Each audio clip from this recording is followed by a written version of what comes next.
प्यारे दोस्तों, मैं यशपाल सिंह यश क्लास है यूट्यूब पर आपका स्वागत करता हूं। प्यारे बच्चों, हम आपके लिए जो फिजिक्स से संबंधित कुछ वीडियो लेके आएंगे जिसमें हम आपको जो है फिजिक्स बारी बारी से पूरी सॉल्व करा रहे होंगे, है ना। जिसमें मैं पहला चैप्टर लेके चल रहा हूं जिसमें हम आपको बताएंगे वैद्युत क्षेत्र की तीव्रता तथा कूलम का नियम। तो सबसे पहले हम ये पढ़ेंगे कि कूलम का नियम क्या होता है। तो देखिए कि कूलम का नियम क्या है। तो कूलम ने क्या बताया था हमको कि जब कोई दो चार्ज दे रखे होंगे और चार्जों की जो कंडीशंस होती है वो टू टाइप्स की होती है। किस तरह से होती है? या तो दोनों कैसे होते हैं, सजातीय। सजातीय का मतलब यानी हो सकता है कि दोनों चार्ज हमारे पॉजिटिव पॉजिटिव हों, हो सकता है कि दोनों चार्ज हमारे नेगेटिव नेगेटिव हों। और दूसरी स्थिति जो होती है वो किसकी होती है? विजातीय की, जिसमें से एक पॉजिटिव होगा और दूसरा कैसा होगा? नेगेटिव। जब बेटा अगर इनके बीच में जब फोर्स काम कर रहा होता है तो जब ये सजातीय होंगे तो इनके बीच में कौन सा बल काम करेगा? तो वो काम करता है हमारा प्रतिकर्षण बल। प्रतिकर्षण बल। अगर ये विजातीय तो इनके बीच में कौन सा बल काम करेगा? हमारा आकर्षण बल।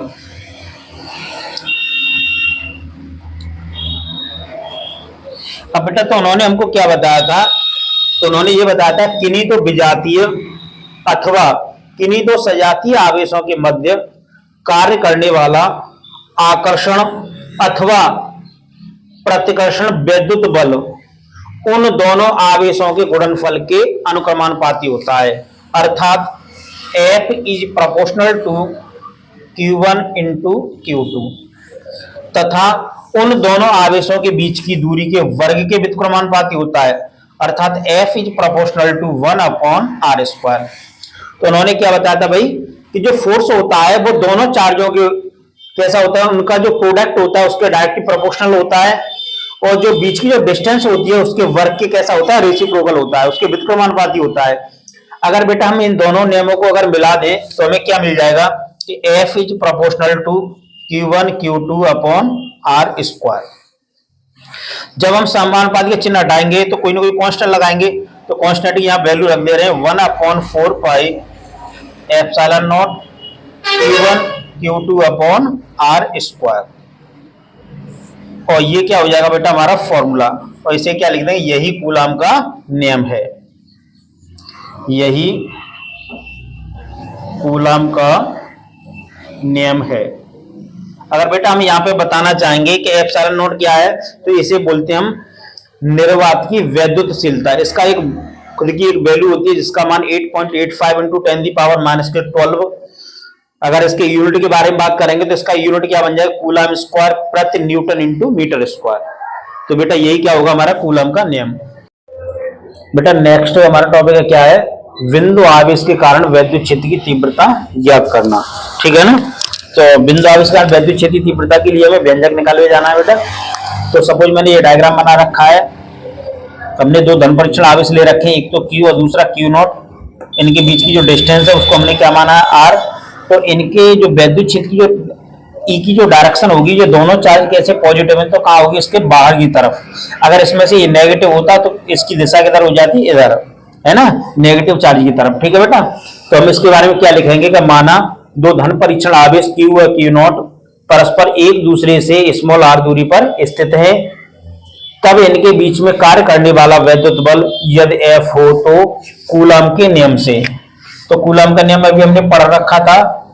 तो कूलम के नियम से, तो कूलम का नियम क्या होता है बेटा? तो कूलम का नियम होता है कि F is proportional to Q0। F is proportional to 1/r²।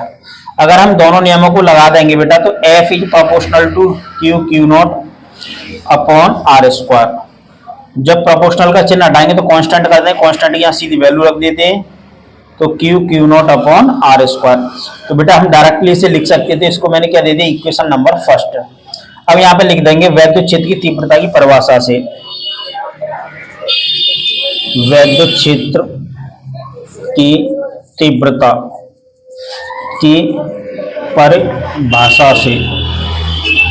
तो वैद्युत क्षेत्र की तीव्रता की परिभाषा क्या कहती है बेटा? तो E बराबर क्या होता है? F/Q0। क्या होता है? F/Q0। अगर हम समीकरण 1 से F की वैल्यू रख दें बेटा तो हमें क्या मिल जाएगा? तो यहाँ पे लिख देंगे समीकरण 1 से F का मान रखने पर। जब f का मान रखेंगे बेटा तो क्या मिल जाएगा आपको कि e बराबर, तो f की वैल्यू क्या है आपके पास K 1/4πε0 q naught upon r square. Upon में क्या चल रहा है बेटा क्यू नॉट, या क्यू नॉट से क्यू नॉट क्या हो जाएगा आपका कैंसिल हो जाएगा, तो e बराबर हमारे पास इक्वेशन निकल के आ जाएगी 1/4πε0 क्यू अपॉन आर स्क्वायर। तो इस तरह से हम कह सकते हैं बिंदु आविष्कार जो विद्युत क्षेत्र की तीव्रता का जो व्यंजक निकल के आता है बेटा, तो क्या हो जाएगा आपका कि E बराबर 1/4πε0 क्यू अपॉन आर स्क्वायर। देखिए प्यारे बच्चों, नेक्स्ट हेडिंग हमारी क्या, वैद्युत द्विध्रुव की अच्छी स्थिति में वैद्युत क्षेत्र की तीव्रता ज्ञात करनी है। उसके लिए हमने डायग्राम बना रखा है, तो डायग्राम जिस तरह से हम बनाते हैं उसी के बारे में हम लिख देते हैं बेटा, ठीक है ना। तो हमने क्या बना रखा है यहाँ पे कि माना ए बी क्या हमारा एक वैद्युत द्विध्रुव है जो कैपिटल के परावैद्युत वाले माध्यम में स्थित है। वैद्युत द्विध्रुव से स्मॉल आर दूरी पर एक बिंदु हमने क्या मान लिया है, पी मान लिया है, जिस पर हमें वैद्युत क्षेत्र की तीव्रता बेटा ज्ञात करनी है। फिर हमने मान रखा है कि माना प्लस क्यू आवेश व माइनस क्यू आवेश के कारण बिंदु पी पर वैद्युत क्षेत्र की तीव्रताएं क्रमशः E2 व E1 है। तो नेगेटिव चार्ज की वजह से तो हमने क्या मान लिया बेटा E1 मान लिया, और पॉजिटिव चार्ज की वजह से क्या मान लिया हमने E2 मान लिया, ठीक है बेटा। अगर चाहो तो जैसी तुम्हारी इच्छा जैसे करना चाहो, अगर पॉजिटिव की वजह से आप अगर E2 मान रहे हो या पॉजिटिव की वजह से E1 मानेंगे तो ये फिर E1 हो जाएगा बेटा, और ये क्या हो जाएगा आपका E2। अब हमें निकालना है बेटा कि प्लस क्यू आवेश के कारण, तो प्लस क्यू आवेश के कारण जब हम निकालेंगे तो हमें वैद्युत क्षेत्र की तीव्रता कितनी मिल जाएगी, तो यहाँ पे लिखेंगे प्लस क्यू आवेश के कारण। तो प्लस क्यू आवेश के कारण हमने क्या मान रखा है, तो वो मान रखा हमने E2। तो उससे पहले हम यहाँ माइनस के लिए लेके चल रहे हैं, तो माइनस क्यू आवेश के कारण, माइनस क्यू आवेश के कारण लेके चलेंगे तो बेटा हमारा क्या हो जाएगा E1 1/4πε0 के परावैद्युत वाले माध्यम में, तो क्या लिख देंगे 1/k। चार्ज हमारे पास क्या है Q, और यहां से लेकर के यहां तक की डिस्टेंस तो कितनी हो जाएगी बेटा, तो वो डिस्टेंस हो जाएगी हमारी R प्लस L, और इसे हम क्या दे देंगे बेटा इक्वेशन नंबर फर्स्ट। अब इसी तरह से फिर लिखेंगे प्लस क्यू आवेश के कारण, प्लस क्यू आवेश के कारण, तो प्लस क्यू आवेश के कारण निकालेंगे बेटा, तो हमने क्या मान रखा है E2 1/4πε0 1/k क्यू अपॉन। अब देखना बेटा यहां से लेकर के यहां तक की डिस्टेंस निकालनी है, तो टोटल डिस्टेंस हमारे पास कितनी है, यहाँ पे R है, ये R से अगर मैं L को घटा देंगे तो बेटा हमें ये क्या मिल जाएगा R माइनस L। तो यहाँ पे क्या लिख देंगे R माइनस L, और इसके ऊपर भी स्क्वायर आएगा बेटा, यहाँ पे भी स्क्वायर आएगा, क्योंकि आगे होता है आपका R स्क्वायर होता है। इसे हमने दे दिया इक्वेशन नंबर सेकंड। अब हमें क्या निकालना, बिंदु P पर परिणामी, तो यहाँ पे लिखेंगे वी हैव बिंदु P पर परिणामी वैद्युत क्षेत्र की तीव्रता। तो परिणामी वैद्युत क्षेत्र की तीव्रता बेटा हमें निकालनी है, तो E बराबर, अब देखना बेटा यहाँ जो वैल्यू देखेंगे कौन सी बड़ी और कौन सी छोटी है। देखो जिसके हर में अगर मान छोटा आता है तो वो तो संख्या हमारी बड़ी होती है, और जिसके हर में संख्या बड़ी आती है तो वो कैसी होती है छोटी। यहाँ R प्लस L है तो ये तो हमारा छोटा हो गया, और ये क्या हो जाएगा बड़ा। तो हमें ये मालूम पड़ गया यहाँ पे, तो हम यहाँ क्या लिख देंगे, परिणामी जब निकाल रहे होंगे तो E2 माइनस के E1। अगर जैसे आपसे कोई कहता है कि नहीं हम तो E1 माइनस के E2 करेंगे, तो बेटा ये वैल्यू जो होगी आपकी कैसी होगी, छोटी होगी, और ये वाली वैल्यू जो होगी आपकी पॉजिटिव रहेगी, ठीक है ना। अगर मैं चार्जों को बदल दूं, यहाँ पे मैंने क्या कर दिया पॉजिटिव कर दिया, और ये क्या कर दिया नेगेटिव, उसकी डायरेक्शन भी क्या हो जाएगी बेटा चेंज हो जाएगी, ठीक है ना। अब यहाँ वैल्यू रख दें बेटा हम, तो हमें क्या मिल जाएगा, तो यहाँ लिख दे रहे हैं समीकरण 1 व 2 से E1 व E2 का मान रखने पर, जब मान रखेंगे बेटा तो हमें क्या मिल जाएगा, तो E1, तो E2 की वैल्यू क्या दे रखी है, ये दे रखी है, लेकिन हमें इसमें कुछ कॉमन दिख रहा है दोनों में, तो मैं थोड़ा शॉर्ट कर लेते हैं इसे। तो Q अपॉन K क्या ले लिया बेटा कॉमन, तो यहाँ क्या रह जाएगा 1/R माइनस L का स्क्वायर, और यहाँ पे आ जाएगा आपका r प्लस एल का whole square 1/4 pi epsilon naught Q upon K. अगर इसे सॉल्व करेंगे तो बेटा इधर क्या बन जाएगा r प्लस एल का होल स्क्वायर, तो इसका होल स्क्वायर खोल दीजिए r square plus L square plus के 2rl माइनस इधर करेंगे r स्क्वायर प्लस, लेकिन आगे माइनस चल रहा है उससे minus K L square minus minus plus 2rl upon कितना हो जाएगा बेटा are square minus K L square का होल स्क्वायर। तो यहाँ एलसीएम ले रहे होंगे तो उससे क्या बन जाएगा, ये इन पे स्क्वायर आ जाएगा। देखिए बेटा यहाँ आर स्क्वायर आपका नेगेटिव है, ये पॉजिटिव है, कैंसिल हो जाएगा। एल स्क्वायर पॉजिटिव और एल स्क्वायर नेगेटिव, ये भी कैंसिल हो जाएगा हमारा।